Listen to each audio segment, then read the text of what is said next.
Hi, I'm Shika. Thank you for joining me today in today's episode. And today we're going to talk about how we can coach or you can coach your clients to say no politely and to say no with as little guilt as possible and to set some boundaries. So what prompted me to create this episode or create this video is an incident which happened many years ago when I was working in a full-time job in an office. And back then there was a bossy colleague who liked to boss me around, in other words. So she will ask me to do things for her. She will ask me to write notes for her in a meeting and send the notes to her and many other things which are not part of my job scope because we were equals in the office. So I was not her secretary or admin girl in any way, but she would take some chances to ask me to do things for her. So there was an incident when we were in a meeting and she asked me to take notes for the meeting and email them to her. So I told her, no, thank you. I think we are capable of writing our own notes. So I told her straight to the face. And even though I was rather firm and polite, I was actually burning with anger deep inside, and all sorts of furious thoughts were in my head at that time. I was thinking, there she is again, trying to bully me to do work for her whenever she has a chance. And all other nasty thoughts were swimming in my head at the time.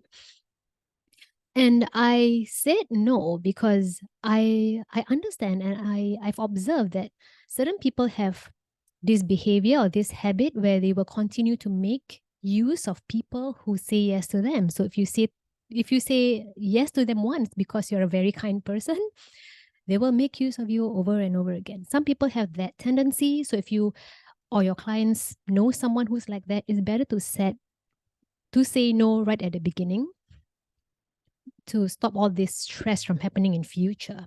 So I am lucky in the sense that I learned how to set boundaries at an early time. And I feel really deeply for people pleasers who get into this mental tussle whenever someone asks them for a favor that they do not want to do. So that was the reason why I created my Done For You Overcome People Pleasing Masterclass. And there is a freebie for you as well. There is a free people pleasing test which you can download and share with your clients. It's in the show notes. You can use that with your clients as well. And you can use that with them. And yeah, let's get back to the topic of this podcast. I lost my train of thought as to 5 ways for your clients to say no politely and without hurting other people's feelings. So for your clients who have this tendency to be a people pleaser, saying a flat no to other people can feel a little bit harsh to them. So we cushion the no such that they feel less uncomfortable saying no to unreasonable tasks. And some of them have certain mindsets which prevent them from saying no. And this includes common beliefs such as my needs and my wants come last, other people's needs come first. Or some people have this extreme thought that good things happen to people who sacrifice themselves. And it certainly does not help that our society glorifies sacrifice. Our society does glorify people who put other people's needs above their own. And some people take this to an extreme. To the extreme, to the extent that they start hating their own lives, they start feeling resentment for people in their lives, they start hating life in general. So these are the people who take these sayings to an extreme, and we can help them to feel more empowered by sharing with them some ways for them to set boundaries in a polite way. All right, so here are 5 easy ways for your clients who have people-pleasing tendencies to say no politely. So method number 1 is to say, let me think about it. If their default answer to every request is a yes, this response will buy them some time to think through it and craft a polite no answer. And if their default answer is a yes, telling other people, let me think about it, will give them some time to reflect and think whether they really want to commit to this request or not. And they can also compose a polite answer during this waiting time. All right. So this is a very good response. Another response, or response number 2, is I have an appointment later. I can't do that for you today.